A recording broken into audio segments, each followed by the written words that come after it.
Welcome into the Dad Verb Podcast, where we chat about parenting from the lens of a dad. On this episode, we're going to be chatting about the holidays. We're just going to be catching up on how our holidays went a little bit ago with Thanksgiving and what we're most looking forward to in the Christmas season. Talking about different things that we like to celebrate, things that we're most looking forward to, whether that's food, presents, traditions, what have you.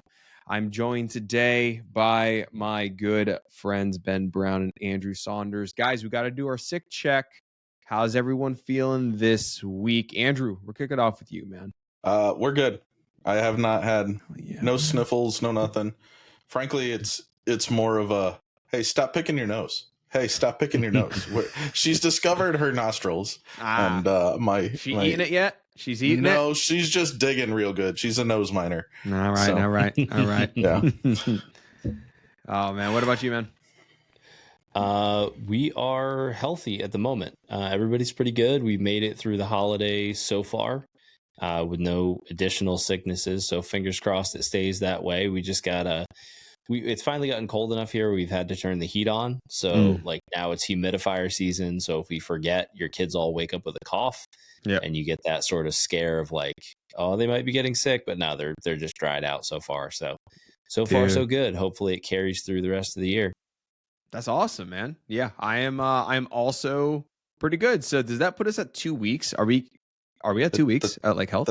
That's 2 weeks, yeah. That's gosh. 2 weeks. In the middle. We made it 2 weeks in a row. Yo, man, we're at end of November, coming into December. We're actually doing okay. Man, props to us, man. You know what I did though? I joined a gym. I haven't been a part of a gym for a while. It's called F45 because it's like by my new this office that I'm working at now, and I needed to work out. So I'm joining that. But the problem is, anytime I'm part of a gym, I'm gonna be sick. It's like they just things just brew in gyms versus my good old fashioned home gym. But I'm bracing myself for that. That's just how it be.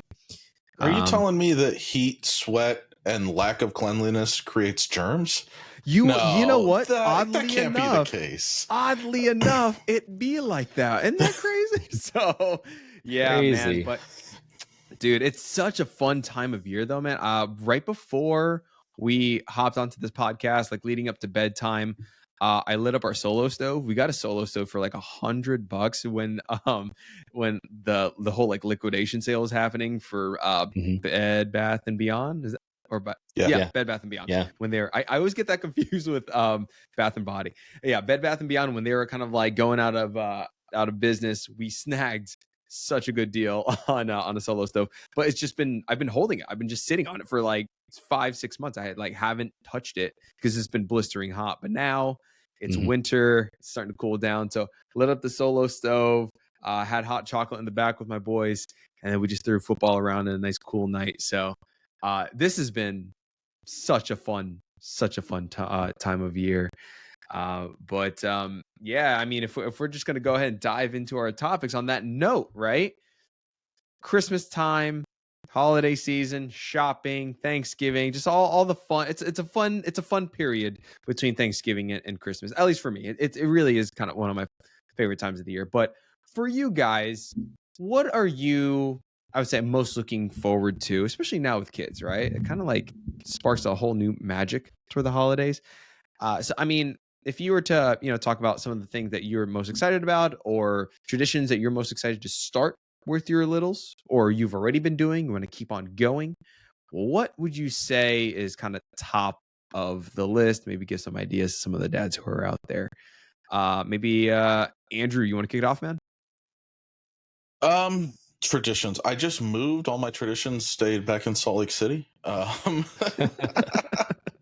No, so we used to do we would go see the Nutcracker Ballet every year, right? That's something that... Oh, really? I don't even know if they put one on near here that I can go to, right? Yeah. But that was a fun one that we did. I took myself and my buddy and his kids and my wife and 8 or 9 of us. We'd buy a whole section and just go watch the ballet. Dang, man, so that was a fun one. I don't know if I'm going to be able to recreate that in Iowa, but I'm going to try. That's not something I ever would think to do. So But is it like because you enjoy like the spectacle, like the show, theater. or so I like live theater. Okay, and gotcha.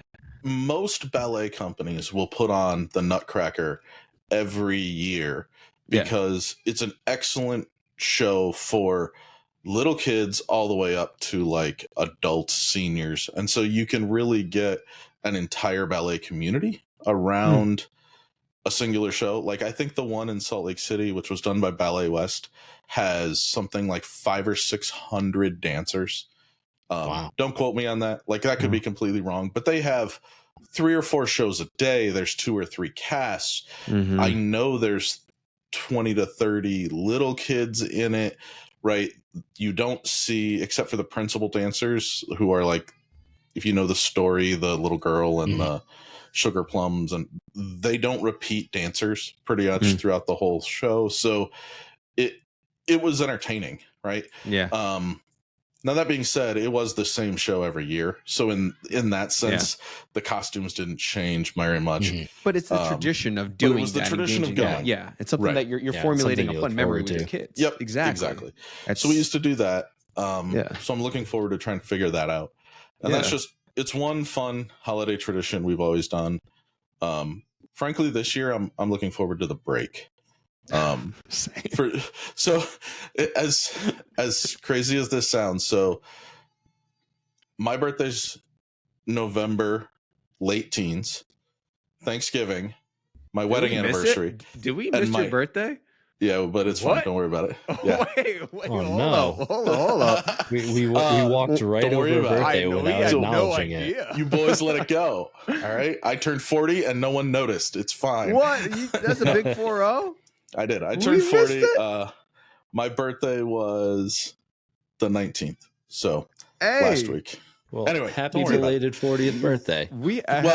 So this is going to be bad for the public, but my mother turned my 40th birthday party into our housewarming party. So I had all these people in my house that were like my mom's cousins and my aunts and uncles. And it was like, this is supposed to be my 40th birthday. Like, what are you all doing here? Like, this is not what I want for my birthday, is all of you people in my house that I had to cook you a roast for. Like, something didn't go right here. Wait, can I ask just real quick, Ben, when is your birthday? June. Okay. I don't know that our audience has ever really like understood how old we actually are. So just to clarify, we all watch 90s movies. We may all have kind of similar references. Andrew may be skewing a little bit older. But I mean, Andrew's 40, I'm 35, and then Ben is also 36. 36 year old. Yeah, 36. Yeah, I turned 36 this year. Yeah. So you're 1987? Yep, 87. Yeah. And I'm 88. So okay. So it's just I don't know that our audience has ever really chatted about that, but known. But I mean, hey, that's where we're at. That's the age of dad that we are. You know, I have noticed that I'm one of the older guys in the Discord group. There's a couple guys who are a little bit older than I am, but most people are I feel like the more recent ones are much younger. Yeah. Some even going more I'd say late 20s almost.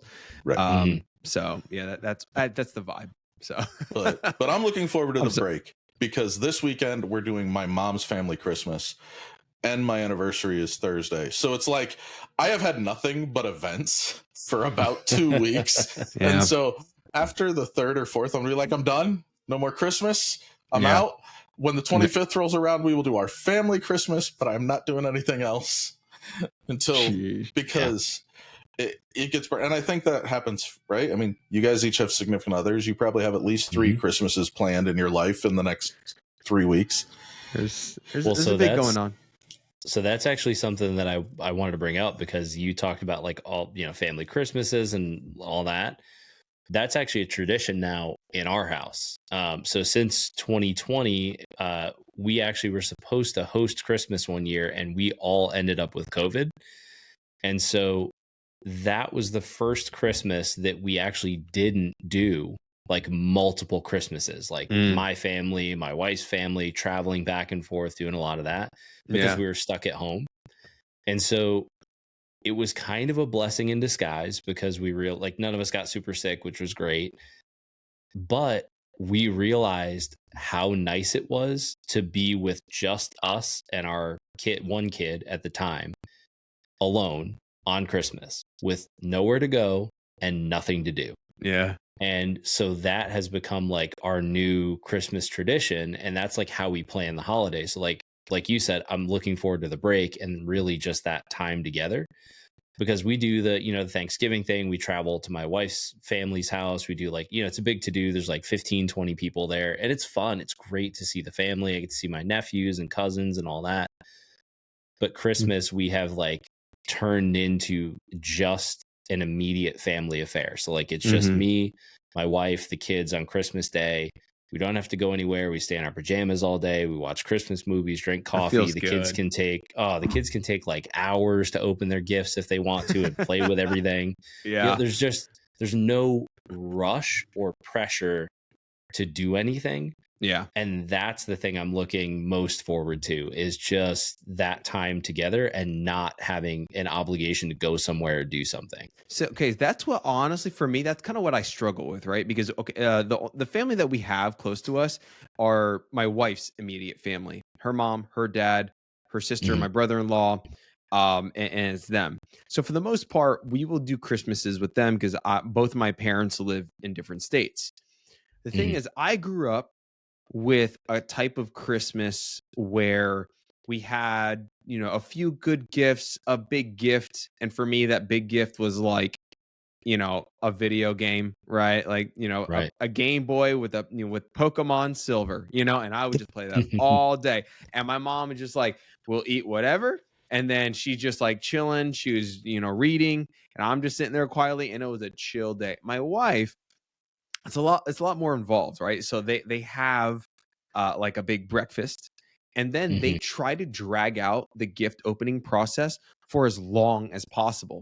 So they'll try to sleep in, and then they'll have like a big breakfast, and then they won't start opening their gifts till like 11 a.m. And then they'll go from literally, I'm not joking, they'll go from 11 a.m. to like 6 p.m. And it's absurd because it's one, slow, but two, they grew up with in a family where they would do Christmas big. Like it's absurd how many gifts like flood like the living room floor. And I just did not grow up like that. So like my first few Christmases, I'm like, this is insane. But now as our kids have gotten older, they're starting to see this. And it's hard because we need to figure out something in between. And we talk about traditions and the kind of like the clash of how me and my wife grew up. We're trying to find something in between where we want to have good, fun Christmases, but we're not the type of people to get them like 100 gifts and make them open it for 18 hours, because I'm just like, dude, I just want to rip everything open and enjoy my gifts for the rest of the day. Whereas for them, it's, their last gift is open at like 6 and they got to make a dinner. I'm like, dude, I'm so much less involved. So we're trying to figure out some sort of middle ground. And the kids are, as they get older, they're starting to get antsier. As fun as it is to open gifts, they're like, dude, we just got a bunch of fun stuff. Like, I want to play with it, Right. So, and that's why I'm like, I don't know. I'm still treading lightly on that conversation. I'm like, babe, how do we like not have such an insane, because it's more than just us. It's their family as well. So, yeah. And that's, so luckily though, what we've been doing is, we have our normal Christmas first thing in the morning, kids get up, come downstairs, open their gifts. We're done by, 8, 9 a.m. And we enjoy it. But now it's the element of like, okay, now we have to drive and then have second Christmas, and it's like a bigger affair. So I wish that was shorter. That's just personally for me. But I mean, the kids are enjoying it. It is fun.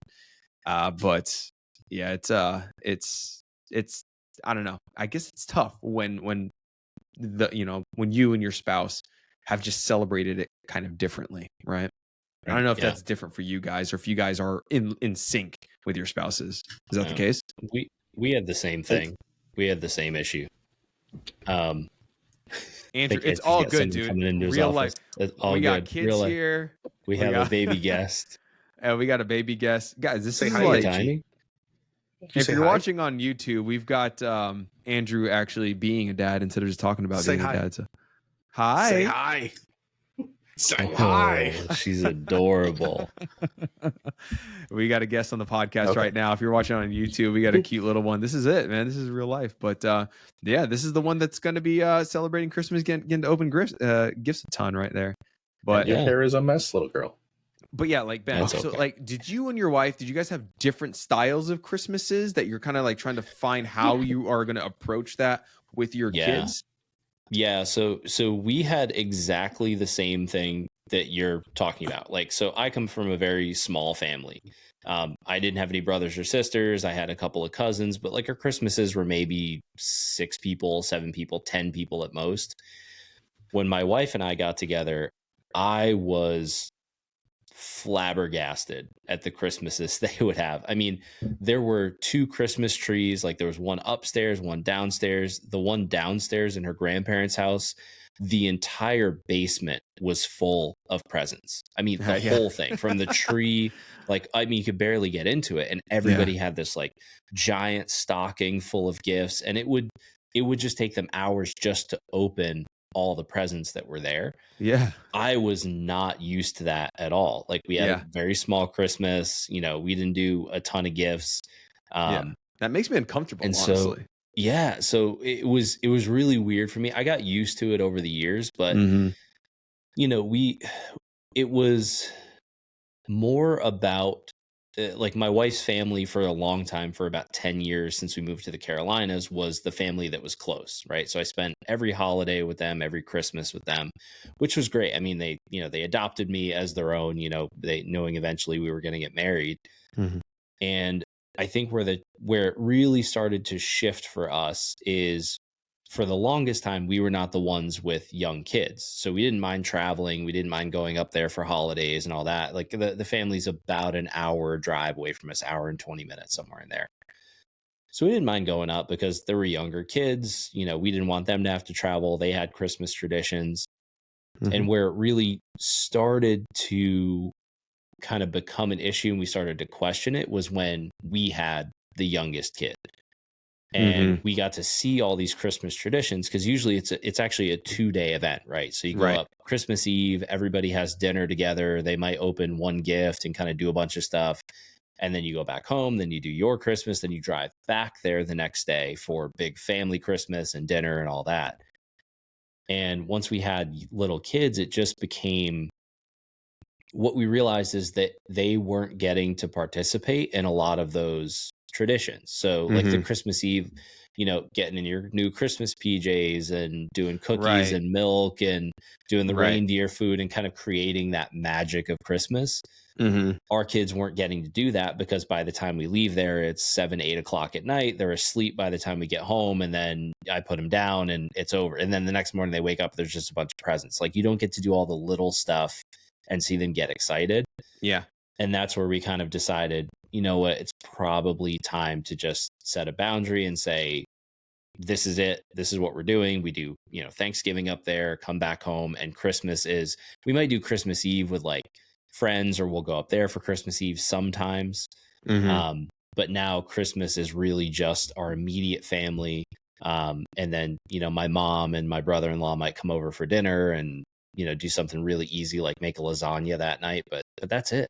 And it's just keeping it simple as possible. Setting those boundaries like didn't really come into our head. Like when they were babies, it was like one thing. It was like when they were toddlers, that's when it really kind of like kicked in, because like, especially those long, like, again, like I mentioned, like they would just open gifts for like forever, right? When they're like between like ages 1 and 3, which is like 2 straight Christmases, like they have no patience to like open anything. They're just like wandering around, just like ripping at everything. It's paper everywhere. and regardless of what they open, they don't really like care. Like, oh cool, I got a bluey thing, and then like next, and then they would just like go off. So like there's not like that like appreciation factor. There's like a lot of noise. There's a lot of like clutter. There's just so much going on. So I don't know, just because opening gifts, like there's more to it than that, because you also want to teach, like appreciation for what is given, whether this, regardless of the size and all that stuff. But you can't really like instill those things when there's just like so much going on. So that's why we're trying to like, get those like smaller Christmases going down. But yeah. See, I think I lucked out in that sense, because I grew up my mom was one of 10. My dad's one of 3. And by the time how many siblings I do you came have? in, 1. No. I have a sister. Okay. By the time I came into the picture on my mom's side, there were already 15 cousins. And so they had already figured out that they couldn't do Christmas on Christmas. So it was always the Saturday after Christmas was grandma's Christmas. And she was a farm kid. So my mom was raised on a farm. So they all had this sense of Christmas shouldn't be extravagant, right? And some of them really couldn't afford to buy their 10 siblings gifts and their 10 siblings kids gifts. And so we had an exchange. So like all the cousins' names would go in a hat, and then one of the aunts and uncles would get together and they'd draw out, and you'd figure out like, you're buying a gift for this cousin and the dollar limit is $30, $40, whatever the limit was. And then all the parents would do the same thing. So there were about 20 of them by the time there were spouses and the siblings, right? And so they would do an exchange. And once all of the cousins got to be like 18, 19, they kind of got into the adult exchange pile with the aunts and uncles. And we inevitably ended up at a white elephant, which is kind of fun. Everybody brings a $40 item, and then you do the white elephant exchange in your family, because what's really good is you'll figure out who's good at giving gifts everybody likes. And then you'll figure out who gave a gift that was designed to go to someone specific, and you can white elephant swap it into their hands and like trade and those kind of things. And that was always fun for us. And it had the same effect where it lasted an hour, 2 hours, 3 hours, right? But it was more about us growing as a family and communicating and exchanging than it was just ripping open paper and commercialism at its finest, right? Right. And so, I mean, that would be one thing, right? If you're struggling to figure out how to get them to back off of the 10,000 presents on the floor, right? Hey, let's all do like a white elephant. Say the limit's $100, right? Actually, and see what people do, or that's a those really kind good of things. Okay, so let me ask you a question real quick. All right, on that note, when you guys are buying gifts for kids, right? What's your guys' approach? Are you guys like, hey, get 3-4 things or whatever? Or are you guys sitting like at like $100, we're not going over? Like, what is your approach to, getting kids gifts and because that's going to model, because we have little kids right now, right? But like as they get older, 6, 7, 8, and beyond, it's going to have to modify. But as of now, what is your approach? I set a dollar limit per person, not even kid or adult. Okay. So like, I don't know if, again, this is weird that I'm putting this out on YouTube, like they could watch, but basically it's $150 to $200 per person, adults and children. One gift, 5 gifts, 6 gifts. I mean, that's a lot. It's reasonable. Right? Yeah. But yeah, that's good. Like this year, my wife's entire family, all the adults agreed, or at least the adults with cousins, if that makes sense, agreed. We're not exchanging gifts. The parents aren't, just buy kids gifts for the kids, right? Yep. Because what was happening for like years, we would just be like, here's your gift card, and they'd be like, here's your gift card, and we were literally just exchanging $150 to favorite stores. And it's like Depot. Exactly. Like I think one year I got my brother-in-law a $150 Home Depot gift card, and he got me $150 Home Depot. It was like, so it was nothing. It was just, okay, that's a net zero for both of us. Literally. So that's how I looked at it. And another good example. So my best friend, he has 5 kids. I've talked about him multiple times, right? 2 years ago, we gave them each $100 Visa gift card, and we took them to the mall, and they got to go on a shopping spree, but they were only allowed to buy clothing. So they got to go on a shopping, like his 2 oldest daughters went to Victoria's Secret. They got themselves some undergarments, right? The eldest son bought this amazing puffy NASA jacket that like looks like it's made out of Mylar and effectively glows in the dark. Like it's the only thing you can wear as like a 14-year-old boy. Like no reasonable adult would be caught in this thing, but it was amazing. And it was like $90. And he was like, that's all I want about that. It's like, it's cool about that. It's like, that's not something that they would get like on their own, maybe if they're trying to like be responsible. But like when you set that limit and you're like, just do whatever you want. And then it's like, that's what it gives them the opportunity to get something that they wouldn't get for themselves otherwise. And that's nice. And they had the Visa card. And they had to pay, right? They learned how to actually calculate tax and process. Like it was a learning opportunity, but it was still a great gift. And Yeah, it cost me $500 to get them all, but they had a great time. It was a great Christmas. And so that's what I try and do when it comes to people is set the dollar limit, give them an experience or something they actually want. What about you, Ben? That's really hard. So talking about that, like we've sort of changed our gift giving strategy. And a lot of this came about that my wife and I traveled a lot before we had kids. Like we made it a point. We had kind of a delay in having kids. And for us, we're like, hey, if we're not going to have kids right now, there's a lot of stuff happening in our personal lives. Like if we're not going to have kids in the next couple of years, like let's travel, like let's go see places. So like we went to Italy, we went to Indonesia, we went to Paris and Dublin, all kinds of places. It was great.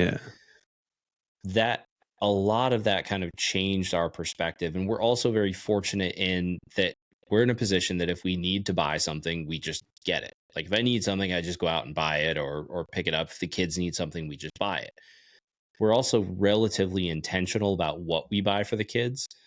So the first part is like, we try not to buy a ton of stuff for the kids, but we try to make sure we're giving them things that are going to be good experiences. So if we buy something like we bought a year membership to, there's like a 2,800 acre greenway that's near us that you can buy a membership to. And there's all kinds of events. And when I took my son camping, that's where we went camping for the first time.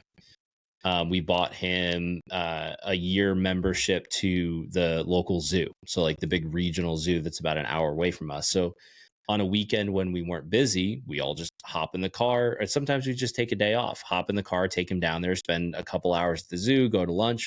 Great value and great experiences for him. And so like this year we're getting, we're getting the kids all their gifts, but their big gift is a trip. Like we're going somewhere as a family in February. So that's what we've really looked at is like what we want to give each other is like, we can buy the material things when we need them. We can buy the kids clothes when we need them. We can buy them toys, whatever. But we've also realized like our house is already full of stuff. We don't really need more things. But the things we've enjoyed the most is going places as a family, whether it's to a cabin for New Year's or on a big trip, big road trip somewhere or getting on a plane and flying somewhere. So we're trying to be more intentional about what we give and what it means and what we're going to experience out of it versus just filling the bottom of the tree with gifts. Yeah. And I think that's where a lot of parents struggle, and we struggle with that year to year. I feel like this year we did a decent job because like actually I'm coming up with a video soon about like gifts that like meet 3 requirements. 1, like limited screen time. 2, not enough pieces, and again, we've talked at length about like we don't really care to villainize screen time, but like if we were to, it's just so easy to get like stuff like that. We're like, okay, what are some options that aren't inclusive of screens? Funny enough, though, we did get our kid a Nintendo Switch game for a Mario. It's gonna be great. But that's one.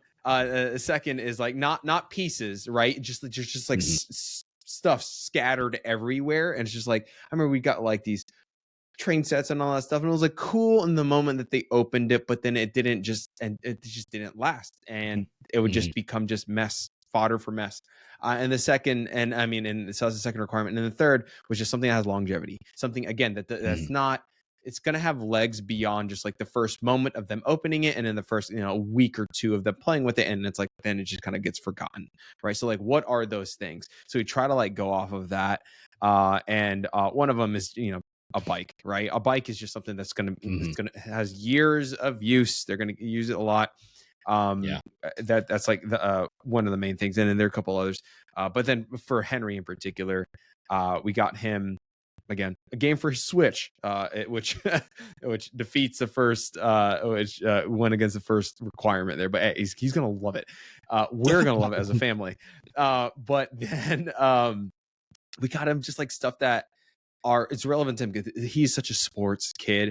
So we got him NFL like football gloves because all he does is like to wear, like to play wide receiver and are all over our house. and he wears like Mario gloves and Spider-Man gloves from like old costumes, which costumes do actually make a great gift, by the way. It really sets their imagination apart. But we got him like real football gloves. We got him his first baseball mitt. I'm just not a baseball person. I just did not care to expose him to that boring ass sport because I'm such a such a basketball football guy. But he's shown an interest. Says the soccer coach. So I'm soccer. But so he's shown an interest in like, you know what? Let's play into his interest. So we got him his first baseball bat, a glove, that whole setup, football gloves, a bike. So all things that are in a way experiential. They offer good play. They're going to have a long life, and we're really excited to kind of get him in on that. It's all stuff that you're doing with him. It's exactly, not something, for the most part, those gifts are not things that you're giving to him that he's going to go off by himself and sit on an iPad and watch videos all day, right? Like those are all things that you are going to be interacting with. Yes, 100%. We're going to be out like front playing wiffle ball, right? Like you're intentional about what you're giving, and that's actually one thing I wanted to get into, and I have a question for both of you. So, it's one thing for parents to be intentional about what they buy, right? But we all have families, aunts, uncles, cousins, whatnot. Yeah. If you have the youngest kids, everyone wants to buy your child a gift, right? Grandma, everybody. Yeah. How do you avoid the plasticky, loud noise, just gifts? There are certain gifts that you're going to open and you smile and you say thank you, but deep down on the inside you are cringing looking at them and going, we're never going to open this. Like we're not even going to open this and put batteries in it. It's never going to make it home. You're just no fun, Ben. You're just no fun. It's not that. It's just had a couple of those things, and I'll tell you right now, like if you can preemptively like get in front of them and like, hey, if you want to buy them a toy, get them a Love Every Play kit. That's cool, like or something. I think Amazon has their versions of like a play kit now that's similar to Love Every. I forgot what it's called, but like if you want to go down that route, you can preemptively like direct them. Then there's that. But if it's like too late and you just know that you're not going to use it, just smile and say thank you.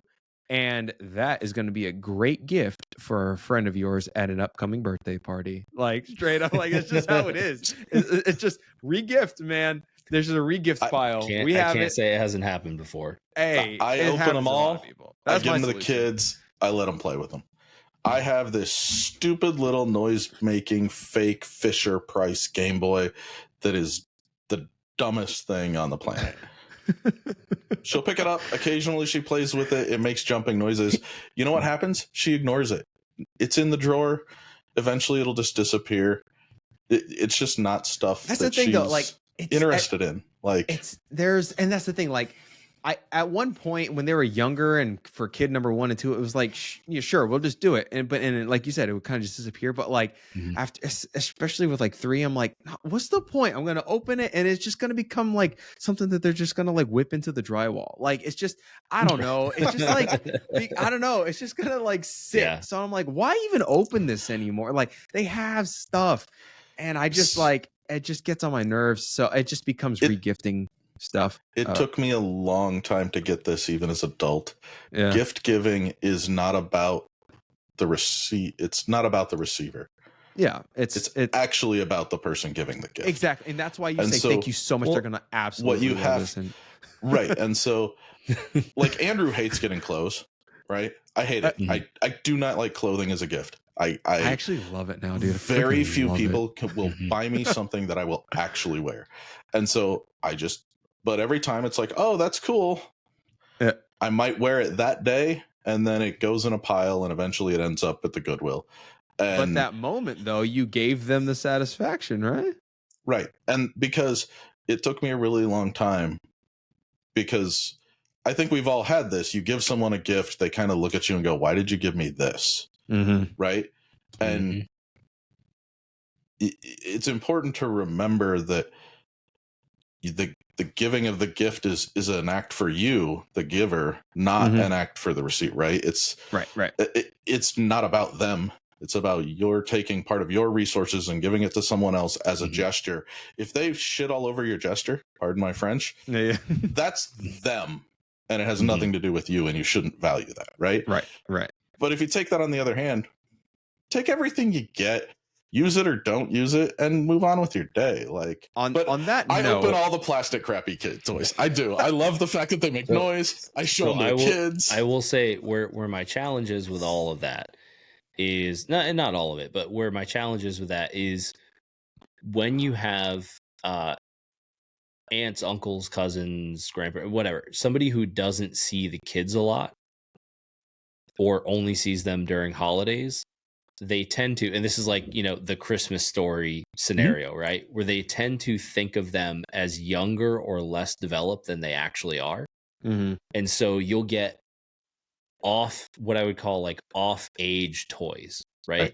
Yeah. Where you get stuff that's just way too young for, your 3-year-old, 4-year-old, whatever it is. And so we're slowly on a path in our house to like ruthless decluttering. Like we're trying to get rid of a ton of stuff. You sound like me. Right. So one of the things we started doing is because, if you don't give people an idea, especially for kids, if you don't give people an idea of what they want, then they'll just get you whatever they think is cool, which again comes from a good place. But like, but they don't know that you have 5, like we literally got 5 of the same dump truck toy when my son was 1 and 2. 5 from all different people for all different occasions. It sounds like the best sandbox ever, man. And there were never enough dump trucks in the sandbox. But it was like a noise making, like it sang songs and all kinds of stuff. So all 5 at the same time. Right. So what we started doing is making like an Amazon, like a registry. Right. Like a wish list. So just make like a registry or a wish list that has stuff on it that we know our kids are going to like. That isn't something that they already have and that is useful in their day-to-day life or their development or whatever it is. Yeah. And it's not to be like boring and only give them developmental toys, but it's literally just to say, don't waste your money. If you're going to spend money on the kids, which we appreciate, this is the optimal spend it way on to something do it. that I'm not going to like end up donating in 2 months. Exactly. I think what it has to be is like you just I literally did this with my mom yesterday. My mom asked me because she just didn't know what to get me. She's just like, "Hey, have you have any gift ideas, even just for me, not even for the kids, but just for me? Right. Do you have any ideas like?" Do you want a Jets sweatshirt? And I'm like, I love the Jets, but just I can't wear that right now, Mom. I'm gonna get beat up. You can't do it. So instead, here are some other things. So I said like there's like random BCAAs for my whatever, or just like a Pokemon deck box for my dicks because I gotta mention Pokemon every episode. So I gave her these options that are like similar price, but they're gonna be used much more effectively, right? And I think this year what we're actually doing with our family is we're using Giftster. Have you heard of Giftster? It's basically like a baby registry or a wedding registry, but just like for family gift giving, right? You basically like it pulls together all just like I would like these things. You don't have to get me everything, but like get 1 or 2 things from here. And then like as a family, especially if you have like a larger family, right? And you have like, in-laws and and cousins or whatever, and you guys are getting all together, you guys can just like it's like you can build like a family profile, you put in everything, and then it marks like a wedding registry, like what gifts have gotten. You can't really see what's been checked off or who's gotten it for you, but other people can, right? And it's a good way to aggregate. But like if you can like have a little bit more foresight and say, this would be great for my kids, if and to Ben's point, if you're going to spend money, right, let's get the most out of your dollar and not be something that's going to stress us out and become re-gift fodder. So you guys don't have any Linkimals in your house, do you? What is a Linkimal? No. A Linkimal is a so it's a noisemaker. It's a little plastic. I want to say Absolutely it's Fisher not. Price. No. But they all link together. And so like the penguin talks to the peacock who talks to the turtle. And so when you push a button on one, he'll like do his song and it'll be like 1, 2, 3. And then they all say 4 at once. And they're amazing. That is my nightmare. Amazing. That is my nightmare. Yeah, see, I got them all. We got them all. My kids have a Alexa, that's enough. My kids have Alexa. That's good enough. I'm kidding. So to kind of cap things off, to your point, we talking about traditions, right?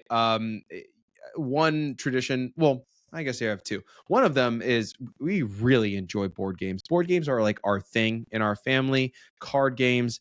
We've been playing a lot of bananagrams. That's been really fun. Mm-hmm. There's like a new iteration of that. It's basically like a Scrabble word type of game with these letter tiles. I've been playing a lot of a card game called Sky Joe.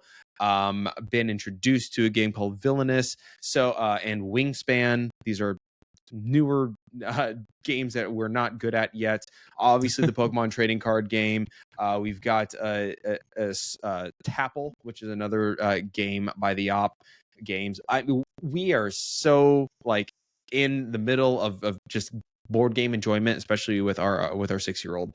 So that is just so fun, and that really peaks around Thanksgiving, Christmas, and it's just so fun to be able to just like get around, drink hot chocolate, play games.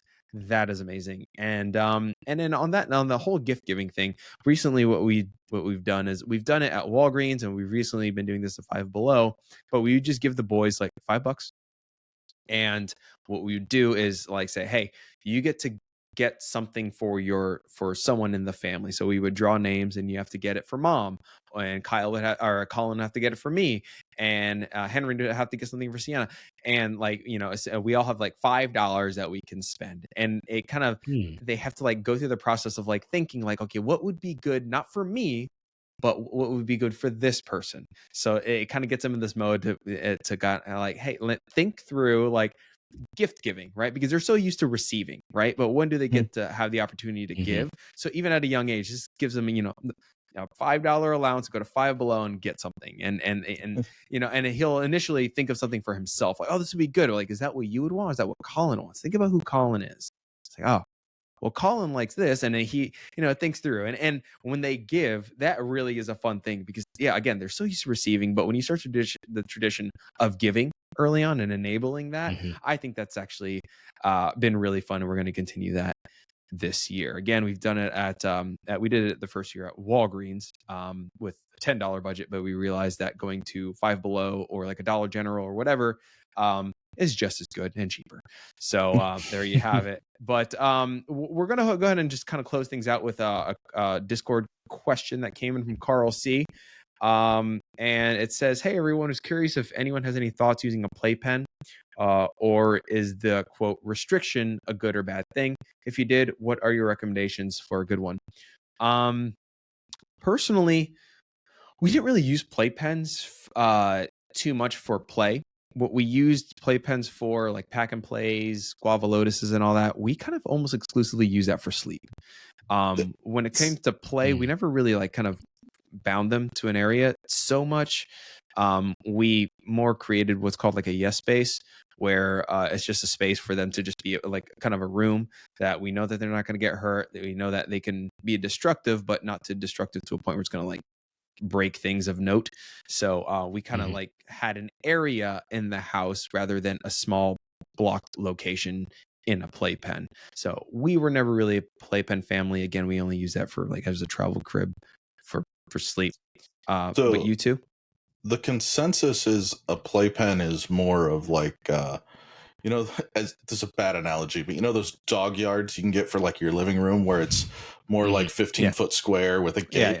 It's those kind of things, not like a pack and play or the crib. And that's what I guess they're referencing and talking about. And we did in my experience, I think I don't think there's a problem with it. I don't think like the whole concern of like restricting them is, I don't know, anything to be too concerned about. But for me, in my experience, I just knew that it was only a moment of, a limited time before they wanted to break from that space and explore more. So it's like you set up these walls and it's good maybe for a few weeks, months or whatever, but it's inevitable that they're just going to want to break free. They're going to want to move around. They're just in such an exploratory mode. It's just good for their development. So, rather than restricting them, it's like maybe, letting them have like what I said, like a yes space, which is like a good chunk of the living room, as well as like the kitchen, where, you know, a majority of the cabinets are baby proof, but some of them are open and there's like no breakables, and there's just like, you know, your plastic cutting boards or like Tupperware and all that stuff, or wooden spatulas so they can bang on the Tupperware. So they feel like they can open, they feel like they can still discover, but they're not super bound to a very specific spot in the house. That was just kind of our approach. But we use one as our bed enclosure. So like our toddler bed sits inside. I think it's 16 1-foot square, those little foam mats, and then it goes around it. And when she wakes up, she can run around, she can play with all her stuffed animals, but she can't leave that space and get to things like the power cords for the Alexa, or the diapers in the changing table, or the diaper pail, right? Those things are outside of her free go zone. And she's an excellent alarm clock because she screams dad when she's ready to get out of her jail every morning. But yeah, we use them. I like them. I think mine was 16 by 16, the big one we bought, and we've since knocked it into a couple smaller chunks. But they worked really well. We called them duck jail, and it was a really great place for solo play, because she could go in there and play with all her toys, and mom could work or I could work, and it was just, nope, you're in there, that's your time, play and do what you need to in there. And the thing was packed. I mean, I'd have to get a photo, but it must have had 90% of her toys in it at one point. So well, guys, we never had an issue with that. We use the California Beach Company Pop and Go basically. I think it's fantastic because they're easy to put up and take down. So even though they're big, there's enough space in the living room for, you know, the little one to be in there. We still use it every now and then if we're going outside and we just want a place for her to be able to play and kind of lay down without being on the, you know, patio pavers. But other than that, I mean, usually they get too big for that pretty quickly. Where she just wants to come out and explore. She's approaching that age around 9 months now, where we put her in there, she's just mad rather than, you know, enjoying I think her we're actually toys. have to sell ours. Like it was a great product, but like I don't know. There's no use for. Yeah, we just don't need it anymore. Wow, we're at the stage we're actually going to have to be offloading a lot of our stuff. So that's crazy. It's crazy. It's such a short period, but. Anyway, guys, that's about it. That's what we got for you for this week's episode of the Dad Verb Podcast. Remember to check out the links in the show notes or the YouTube description to join us on Discord, and you can visit dadverb.com for courses from pregnancy up through year 1 of fatherhood if you are a new or expectant dad out there. As always, thanks for listening, and we'll catch you in the next one. Peace.